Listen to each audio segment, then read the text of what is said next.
Today, on With the First Pick, summer scouting continues as we turn our attention to the defensive side of the ball. And first up, our early look at the defensive line class for the 2026 NFL Draft. I'm Ryan Wilson. That's former Titans GM Ran Carthon. This is episode 279. And Ran, there are 272 days until the 2026 NFL Draft in Pittsburgh, PA. Good to see you, brother. How you doing? Hey, man, I'm good. Glad to be out of the noise of my house. A lot going on with a lot of hammer nails and all that goodness. So glad to be out of the house. Ran is coming to us from an undisclosed location, so hopefully you can stay safe there over this next hour as we talk about some defensive players. And by the way, we've already hit every offensive position in our summer scouting series. You can check that out in the old podcast feed. Before we get going, Ran, in terms of talking about this defensive line group, and before we even look ahead or look back at the defensive line top five from last year's With the First Pick summer scouting, I want to ask you about Christen Wilkins, who surprised to me when I woke up this morning to read the news, and I get the old school newspaper still delivered to my house. I'm the only person on my block that to see Christen Wilkins had been released by the Raiders, and it's surprising because they just signed him just over a year ago. He battled injuries last year, and you can correct me if I'm wrong, but as the GM of this show and a former GM, what's the thinking that goes into signing someone or releasing someone that you just got rid of and you signed to a huge deal, including $56 million in guaranteed money? And it looks like they weren't, the Raiders, on the same page with Christian's rehab coming back from the foot injury. So give us the ins and outs of what's going on, what the payment's going to look like if you're the Raiders, and what Christian's going to be trying to do in order to get the money that has since been voided in large part based on the reports. So it's a lot to unpack here. I'll try to do it in a feasible time. A couple things. First things first, new head coach, new GM in Las Vegas. They did not sign Christen Wilkins. So that's the one. So it makes it a little bit easier for them to move on from a relationship standpoint. They've just been with him since they were hired in January. The other part of that, too, to unpack is the nature of the injury. I've been reading the reports as well, and they were kind of inconsistent on terms of whether he needed surgery, whether he did not need surgery. Now, how much can a surgery impact him? Well, he's currently on PUP. He's on the active PUP, which means he can come off at any time. But if he were to have surgery on this injury that he has, he could be out anywhere up to 6 to 8 weeks, would now force him to start the season on the PUP list, which means he will have to miss a minimum of 4 games. So they would essentially be starting the season without him. And so the other part now, the end result and what I think you'll have happen, I think they'll find a compromise between Christen Wilkins' camp and the Raiders' camp in terms of how to pay out the guaranteed money that's still owed. I don't think they'll be fully able to walk away and not pay him some of the money that they originally agreed to. So I've already seen I've heard Mike Vrabel, who you work with in Tennessee, now the Patriots coach, who recruited Christen Wilkins back when Mike was on staff at Ohio State. Christian from Connecticut ended up going to Clemson, so they have a relationship. But he was asked about it, and he said, yeah, we'll kick the tires on whether we want to bring him in or not. I would imagine there are probably going to be 30 other teams interested. So how does that work if you it sounds like he could be out of commission for another 2 months. You just sort of veteran minimum, and then you just wait and get what you get? Or what's the thinking in terms of bringing someone like that in? Yeah, it'll be kind of like how Russell Wilson's release from Denver went, where Denver still owed him money, and so you were able to go anywhere you wanted to go on a 1-year deal for a year, and then that allows Christian to get healthy and then have an opportunity to hit it again in terms of free agency. So I think wherever he goes, depending on where the settlement ends up, because there's still a bunch of red tape for them to go through from that standpoint in terms of the PA, his agents, the filing of the grievance, and then the upheaval that's going on at the PA right now. We don't know how much that's going to affect these conversations.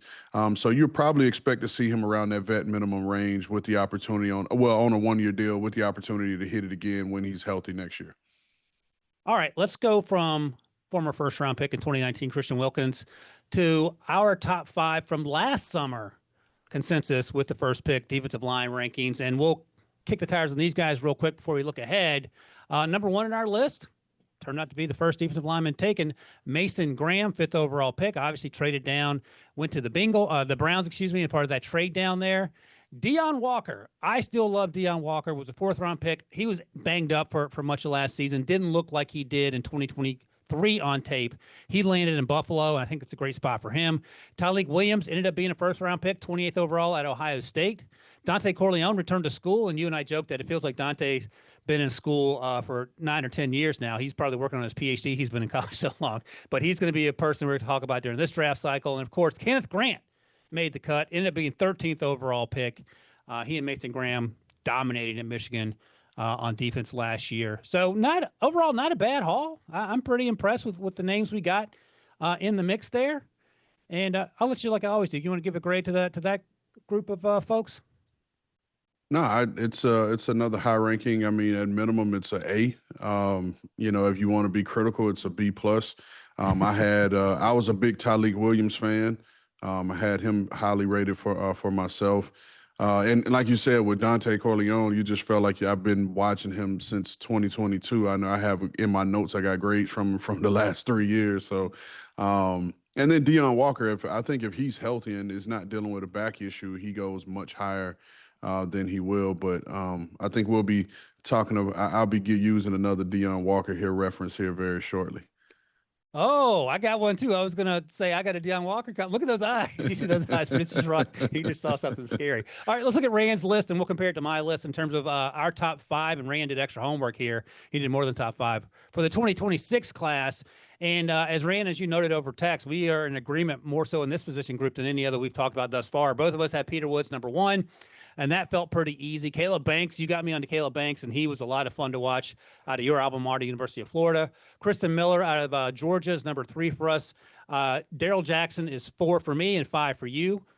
He's out of Florida State. And then Lee Hunter, transfer to Texas Tech, is number 4 for you and number 5 for me. So, I mean, there couldn't be more synergy in terms of our lists, especially compared to previous position groups we've talked about.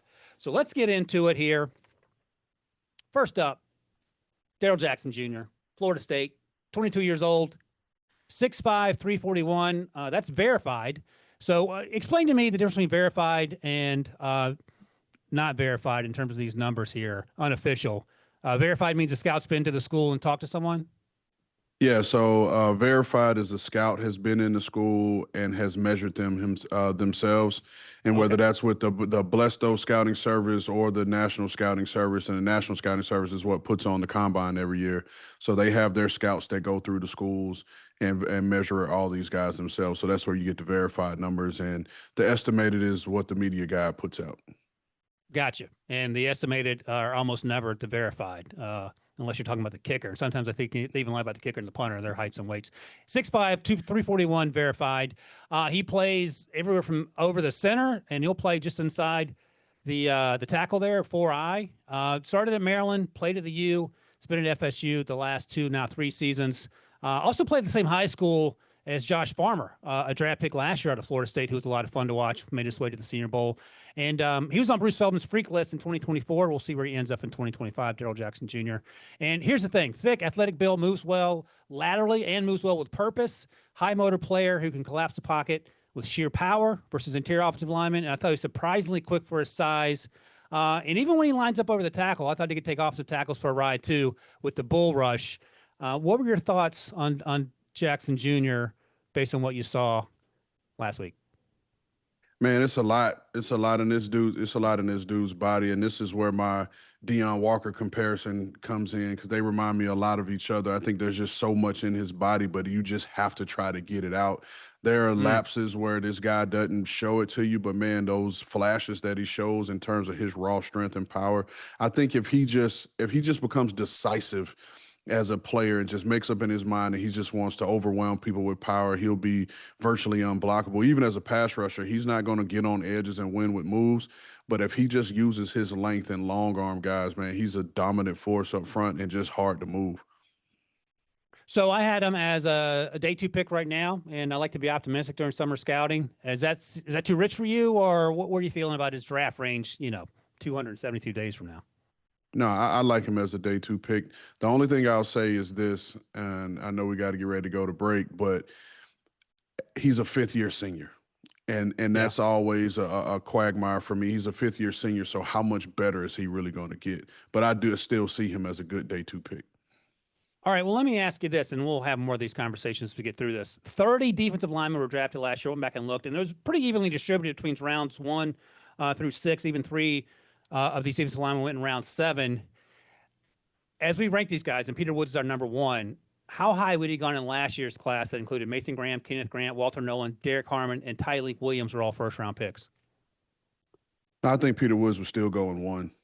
And I think that just is what it is, just because he's that skillful and he's versatile. And we'll talk about it when we get to him, but I think he still would have went in 1. All right, I want to get you on the record of that before we get through the rest of the show here. I love that because Mason Graham a year ago, he was Superman the way folks were talking about him. And now, of course, the arm measure and all that stuff came into it. He threw up at practice once at minicamp. Everyone was angry at him. But we'll see how that works out. But I love the sauciness with which you're starting the show with the Peter Woods, number 1 overall in last year's class. But let's take a break here. Producer Sharon, when we come back, we'll hit number 4 on our list in next year's class. Lee Hunter out of Texas Tech. We'll talk about that right after this.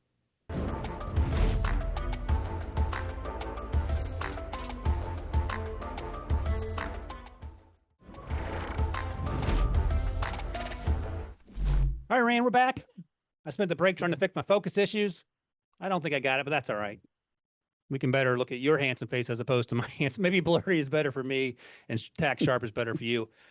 In the meantime, let's talk about number 4 on our list here. Lee Hunter, Texas Tech, 23 years old.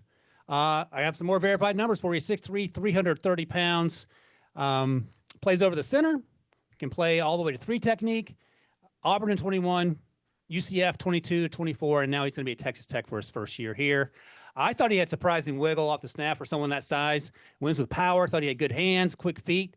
That wrong-footed sometimes interior offensive lineman when he's running stunts. Got across the face of these offensive linemen and got into the backfield. Was incredibly disruptive there. Thought he's a good athlete who sometimes you see, and we talked about this the other day, about guys who get into the backfield, but they don't finish plays. That was one of the sort of knocks on Shamar Stewart as an edge rusher. I felt like he was pretty good at finishing plays. It's hard sometimes to tackle athletic running backs or quarterbacks in the backfield, and he did a good job of that. So I was impressed with what I saw. I had him ranked just a little bit higher, or you had him ranked a little bit higher than Darrell Jackson Jr. I had him switched on my rankings 4 and 5. What'd you like about what you saw in Lee Hunter, who's not going to be at Texas Tech? Man, I thought I saw a solid starting first and second down nose tackle. A big man just in terms of mass. He's a 2-gap defender, and he just holds the point. He's hard to move off the point, especially when he's square and particularly when he's taking on these one-on-one blocks. So the thing that I like the most and what I look at for a lot of these big guys is their ability to take 2, which keeps their linebackers at the second level clean and allows them to run. And so, a lot of times you can get confused watching these defensive linemen because these backers take the wrong entry point to the hold and don't play off the block. But this guy does a good job of keeping his guys clean at the second level. I think he does get moved a little bit some laterally, but I think that's more so due to his high pad level than his natural strength. And you mentioned it, for a man that his size, like, he runs well. I thought he had good lateral range to chase and pursue down the line of scrimmage. Now his stance overall doesn't allow him to get off and attack in terms of being a 1-gap penetrator. But I think his disruptive quality is his power and his ability to create knockback at the point. And I thought as the season went, I thought he improved as a pass rusher because he would use that power and then transition to work into an edge to get there. And I thought he could have been a little bit better finisher. I do get your point in terms of just, sometimes you're just what I like to call you get out-athleted. And I know that's not a word, but that's a football term, but that comes up. But I thought you saw more of his lack of finish when it came to the pass rush, and it was more of a disruptive quality than a true finisher. But I liked him, and man, shout out to Texas Tech, man. They're spending a lot of money getting athletes, in that building and in that program in all sports. And Lee Hunter is just another example of them getting a guy over there that could play football. No, I like it when you disagree with me. We need more of that. Your predecessor never agreed with me, so we can find somewhere in the middle. And look, and you've got the eyes too. You've evaluated these guys for nearly 2 decades, so I'm always eager to hear what you had to say. Let me ask you what you think about this in terms of Lee Hunter. I thought he played with relatively low pad level in the run game, and you can agree or disagree with that. But my bigger question is this: a lot of times when you see guys that struggle, especially at this size, it's because they play too high. I think one of the issues Deion Walker had last year whether it was the back injury or something else, he would play too high and get run out of plays he had no business getting run out of. So, assuming it's not injury related, how do you impress upon these defensive linemen that you have to stay low? Because that seems like something, if you're 22 years into this, it might be a hard transition to make, especially against players, as you point out all the time, that are grown men that have to pay mortgages at the next level. Well, it's a couple of things. I mean, unless you want to get baptized in those NFL trenches, you're gonna learn to play low. I mean, you're always taught from the moment you put on pass and you play football, low man wins, right? And so you have some guys that are just, uniquely John Coffey strong that can play high and bear hug, two people, but not everybody's blessed with that. And so defensive line coaches have a lot of drills. You'll see a lot of times where they have the shoot, where they have guys fire out of their stance and they got to play low through the shoot. They'll do all types of things to get him to play low, but the quickest way to get him to play low is put him in there and have a double team come at him with over 600, 700 pounds of force, and he get knocked on his butt. He'll learn very quick to get those pass down. One of the things that I enjoyed watching Byron Murphy do a couple years ago coming out of Texas was that, I don't know if I enjoyed it, but it was curious to me. I want to get your thoughts on this. He would sometimes take on double teams by going down to a knee, and I'd never seen that. But he also was built like an oak tree from the waist down and the waist up, as it turns out. It was incredibly effective for him in the SEC or the Big 12, wherever Texas was at the time. Does that carry over to the next level as well? Because he was a first-round pick for a reason. Yeah, you see that, and that's a technique that's taught. Those guys spiking their knee in the ground. The really elite ones, Aaron Donald could do it. Byron Murphy could do it. Just when they spike that knee and they use that as a way to kind of shoot them through the block, right? So if you got the combo block with the guard in the center, you base up the center, the guard comes down, and that's where you spike. And then as the guard is trying to slip off, that's when you push yourself through, and then now you're able to split the block and work your way to the backfield. So it's a technique that a lot of guys use, and I always like to see guys use it and see how they counter out of it, because that's where you get to really see some of these guys' quickness and their ability to attack a gap. I remember talking to Byron. I'm sure you talked to him in the pre-draft process as well, but I remember asking him, because I would ask a lot of these guys this at the combine, who was one of the toughest offensive linemen you faced, or someone that gave you the most trouble? And he was an incredibly nice young man, and he spoke very honestly and said, no one gave me trouble. It was pretty much me dominating, snap in and snap out. And I think that pretty much held true. One other thing I wanted to mention, and I just saw these comments today from Jared Verse, Florida State, former first-round pick, edge rusher for the Rams, and he talked about, I don't know if you saw this, he talked about having to go work out with Aaron Donald and doing one of Aaron Donald's workouts. And you were in L.A., you were there, you were definitely in St. Louis and L.A. with Aaron Donald. And Jared Verse thought that the first 45 minutes was the workout and ended up being the warm-up. And his wife called him, and he told his wife to call the police because he thought he was going to die doing that workout. Talk about how, because Aaron Donald coming out was undersized, he wasn't tall enough, didn't weigh enough.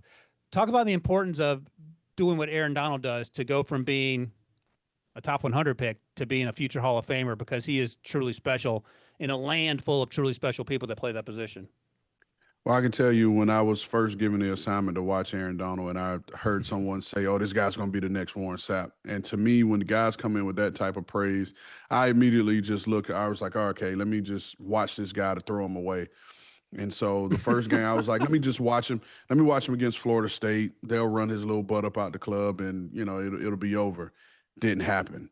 And then I said, let me watch him against Clemson. I think Clemson had a pretty solid offensive line. Every game that I watched him, and I ended up watching 6 games, I gave him a blue game grade because he just dominated. And then he got to the Senior Bowl that year, and he was the only guy to win a rep against Zach Martin. And so, and he did it like he does it. And I mean, Aaron Donald is truly special. Everyone knows this after the fact, but having been there at the Rams when we drafted him, like, he was a guy that you saw it instantly from day one. And we had a scheme at the time where we played left defensive tackle, right defensive tackle. And we said, and he didn't start the first 4 games, crazy enough to think. And Jeff Fisher said, screw that, put this guy in at 3 technique and rolled. And he was defensive rookie of the year, 11 sacks, and averaged double-digit sacks the rest of his career. What do I like to say, Ran? Don't overthink it. Sometimes we overthink it with the height weights. I get it. A player has to be truly special to overcome the height weight measurables that history tells us doesn't necessarily work out. Aaron Donald was 1-1 in that reason, and also clearly his workouts with Jared Verse, who's probably 10, maybe 11 years younger than he is, and in pretty good shape by all accounts, was struggling to get through that. You love to hear those stories because it's just an example of someone like Aaron Donald overcoming the physical limitations that we put upon him that he turns out knew nothing about. So that was a fun story. I love your insights into wanting to throw away Aaron Donald. I'm glad you didn't throw him away. I'm glad you, you ended up liking him because he turned out to be a pretty good player. All right, 2 guys down. Going to hit number 3 in our list, Christen Miller out at Georgia. And Georgia has a pipeline of guys, obviously, in the NFL. Most of them play on producer Sharon's Eagles team along the defensive line. But we'll talk about Christen Miller and what his prospects look like after this break.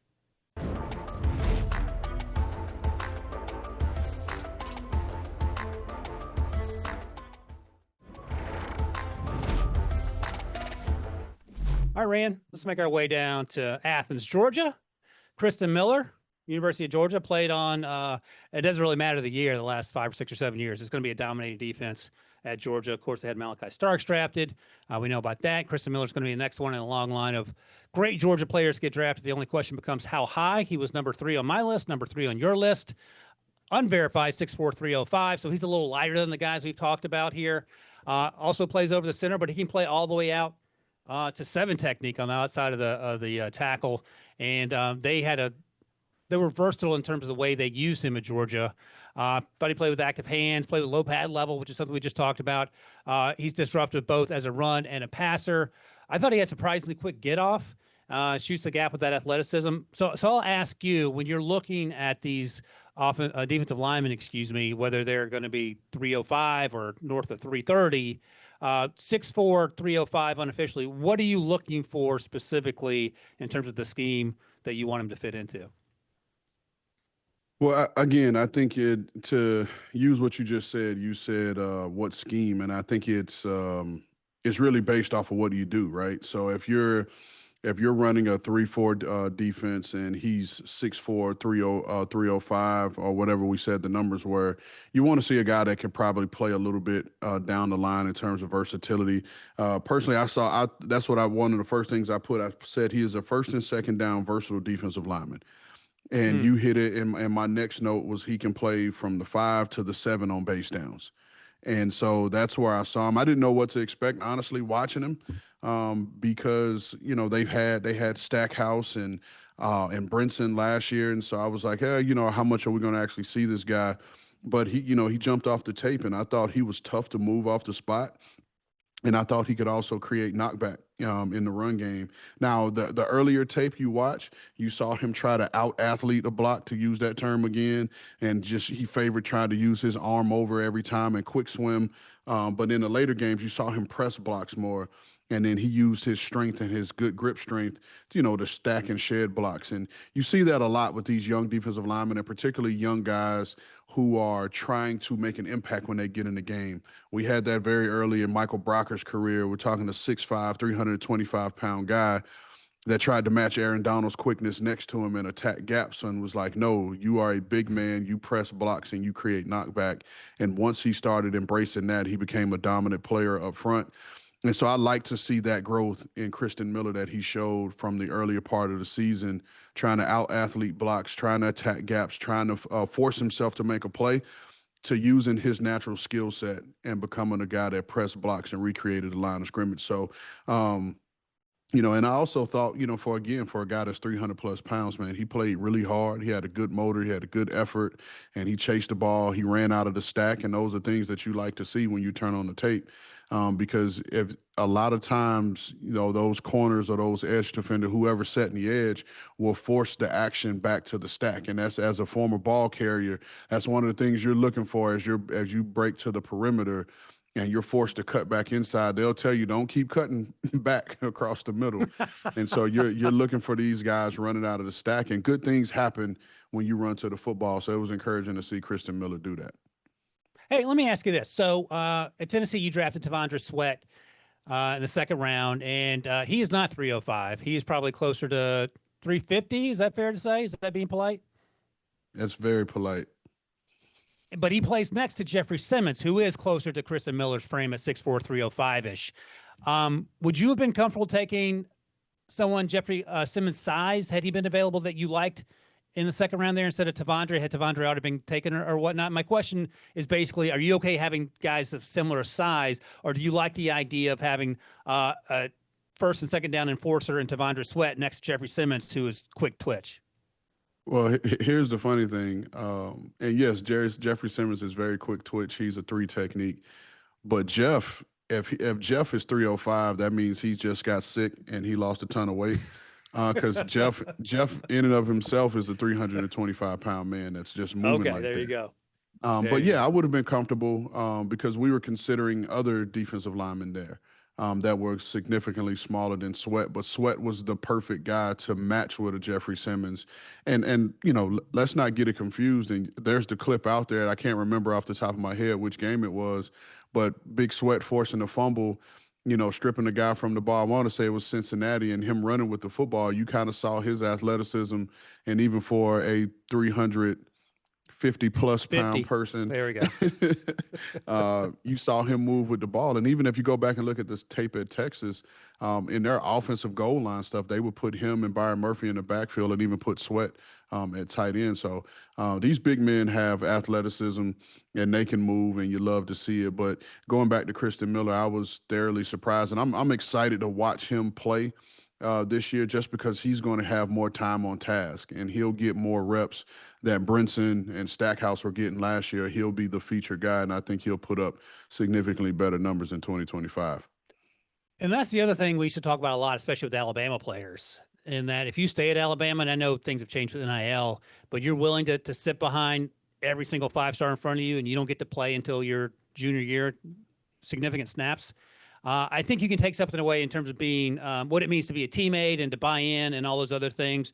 Do you buy into that, or you just want to see a dude who can ball? Like, are you okay if he gets angry because he's not playing in transfers, or do you want to see someone who understands what it means to sort of have to go through some trials and tribulations to get where you want to get to? I mean, you always love the battle-tested guys, the guys that have dealt with adversity and know how to handle it. You love that. Now, in terms of the transfer thing, and we've talked about it a lot with a ton of these players in this summer scouting series that we're doing. I like to see the guys that if you're going to transfer, you transfer quote unquote up to play better competition. I love to see that because you want a different challenge versus the guys that are, unhappy with their role. And hey, look, at the end of the day, you chose that university and your role was probably talked to. Now I know coaches do what they have to do to get you to the school, but you saw the roster and you saw those players that were in front of you now, unless you had an inflated opinion of yourself and felt like you were going to come in and beat out some of these guys, then that's on you. But I love to see the guys like the Cam Wards and, the Fernando Mendozas, those guys that transfer up to go play at a higher competition level to show you that they are indeed those guys. Yeah, absolutely. And I think Lee Hunter fits that mold. UCF to Texas Tech, and you talked about all the money Texas Tech has spent. They're going to be players, it feels like, once we start watching these football games in just a few weeks now, which is also crazy. So I had Christen Miller as like a mid-second round pick, early third round pick as we sit here, and you can disagree or not with that, but I'll give you my comp, which you very well may disagree with. I had trouble finding one here, so I looked for guys who were similar sized and went in the similar round range that I think that Miller has a chance. What do you think about another Christian Barmore?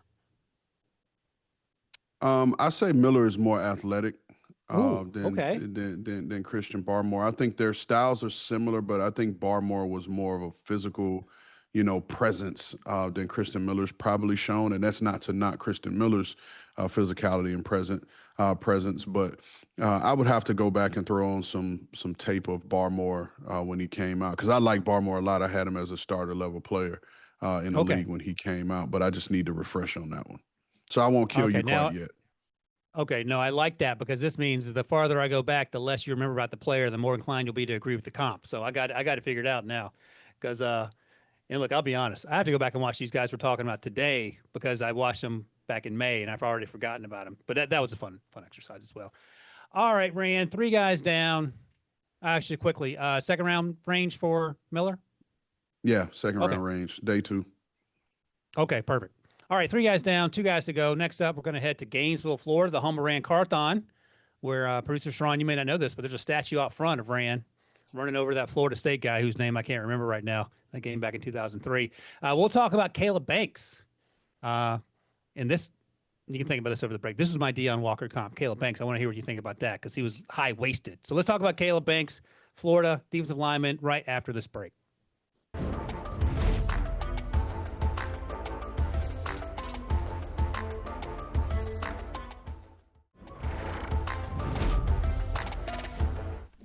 All right, Ran, Gainesville, Florida. Caleb Banks. He's going to be 24 years old when this season starts. So I don't know if that's a consideration for you or not, but that's his age. He's certainly a little older than some of the other players that we've talked about. Verified 6'6", 334. And along with being high-waisted is what reminded me a little bit of Deion Walker, at least a year ago this time, because there was a lot to like about Deion. Caleb started at Louisville, and then he's been at Florida ever since. This will be season 3 for him there. I always like to mention this because it lets me know this person takes non-football things seriously in school, 2-time SEC academic honor roll in the fall, so I appreciate that. But I thought he was surprisingly explosive for his size. I thought he played with some juice. I mentioned high-waisted at 6'6". I thought he actually played with relatively low pad level in the run game, but I'll let you have the floor because this is your Gator colleague here, and you turned me on to him, so you're a big Caleb Banks fan. Yeah, and I just want to say to producer Sharon about the statue out front. What Ryan's not telling you about the statue is it's me picking up Coach Spurrier's visor off the ground after he threw it. That's the piece that they got. But no, man, Caleb, if you look at particularly the last couple games, the LSU and the Ole Miss game, you see a dominant force. This guy was dominant in the run game. He's a massive built man who has size, length, raw strength, power, quickness. He has it all. And he can be a complete package if he puts it all together and plays more consistently. If he plays like he played those 2 games I mentioned, which was LSU and Ole Miss, then we're looking at a guy that I think will be a top 10, top 15 pick. I think he has the grip strength to control blocks. I think he easily stands up and posts offensive linemen in one-on-one situations. Now you see a little bit of the high pad level in terms of the pass rusher when he's getting off because he's trying to win with speed, but he can push and collapse the pocket. And I think his one real flaw that you see in his game is being a better finisher. I think sometimes he's either a step late or he just misses and doesn't get the ball on the ground. But was absolutely dominant in those 2 games that I watched. And you say Deion Walker, to me, I saw a little bit of DeForest Buckner in there, like for big men who have size, who have power, who have speed and quickness. Now, for me, Deion Walker was more of the smooth athlete.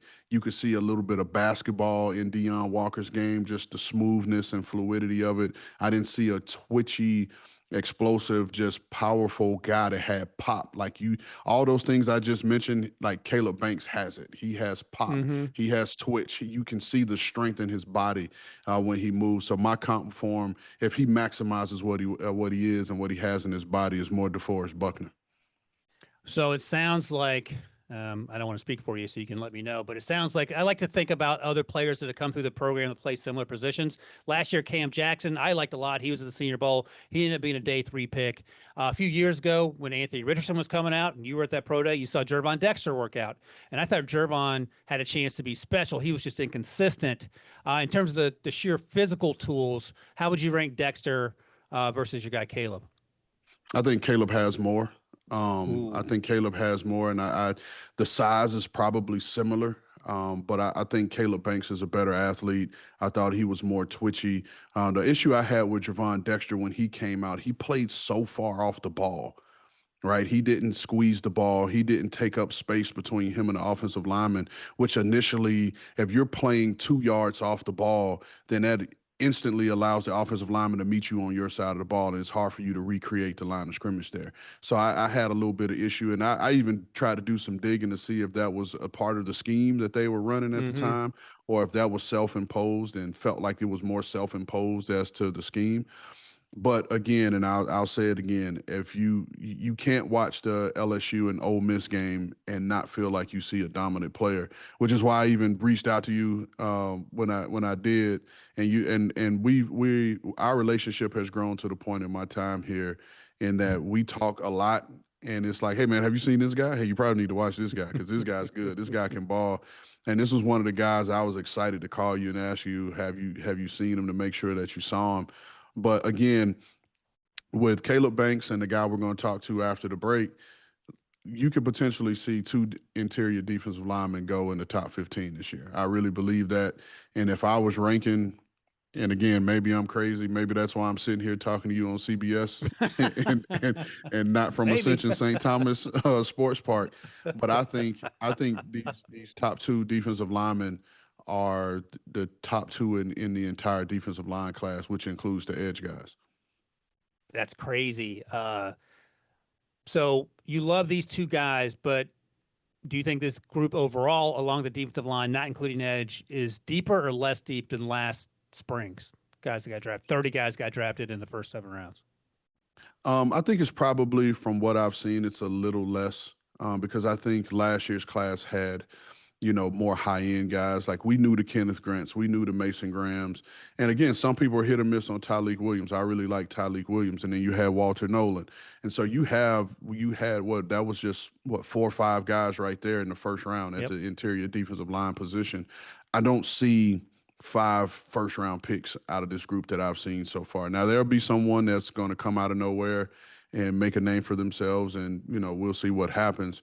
But right now, based off of what I've seen, which is probably close to 10 of these guys, just based off of their rankings throughout, the scouting of the NFL, I see 2 real high possibility first-round picks, potentially top 15 picks in this interior D-line position. And the other thing is, I look over last year's draft class, or last spring's draft class, names like TJ Sanders sort of got on our radar early in September. He had some good games. Alfred Collins, we had not talked a lot about until probably midway through the season, out of Texas, was a 2nd-round pick. Shamar Turner was the quote-unquote other Shamar at Texas A&M. He was a 2nd-round pick and had a great season. Omar Norman Lott was at Tennessee. And then Darius Alexander, who's a little bit older, out of Toledo, was at the top of the 3rd round. So there are opportunities certainly for all these guys to ball out and make their way. But as we sit here, I think Rand's exactly right in terms of the depth compared to last year's group. All right, 4 guys down, 1 guy to go.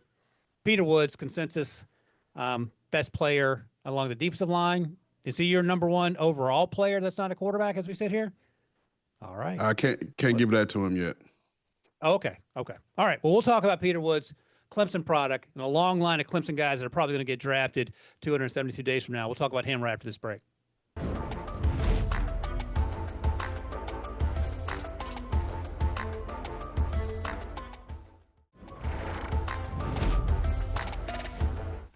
All right, Rand, 1 to go. Peter Woods, Clemson, with a long line of other Clemson players that we've talked up so far through the draft process, and we still have a handful of guys to go on the defensive side of the ball in summer scouting here. But he's number 1 on our list. He's one of my favorite players in this draft class. He isn't my number 1 overall player. That's his teammate, and we'll get to that at some point in the coming weeks. He's only 20 years old, so a lot of these guys we talked about have been 22 plus, unofficially 6'3", 315. And I went back and watched him again yesterday because I hadn't seen him since back in mid-May, and I forgot how much they lined him up everywhere. And by everywhere, I mean he can line up in the A gap, he can line up in the G gap. Like, he's almost playing like he's playing in the slot. They had him so wide sometimes. But that's the versatility you were talking about earlier when you have someone that doesn't weigh 345 pounds. And they even used him 4th down as a blocking fullback, sort of getting to your point about Byron Murphy back in the day at Texas. So tell me what you like about Peter Woods, because I think you're more excited about him than his teammate, the edge rusher, right? Yeah, I am. And it's for, part of it's because one of those things you mentioned in terms of him being 20 years old and being as dominant as he is. I think he is a 3-down starting defensive tackle. Like you mentioned, he can align from the 0 out to the 9. The earlier games you watched, he was actually playing outside backer, standing up in a 2-point stance, and actually looked more natural rushing off the edge than he did inside. And so that's something I've earmarked in my notes, just something to go back and kind of study his history to see if he was potentially a high school defensive end that has made the switch. But this guy, he sets physical edges. He has the ability to recreate the line of scrimmage.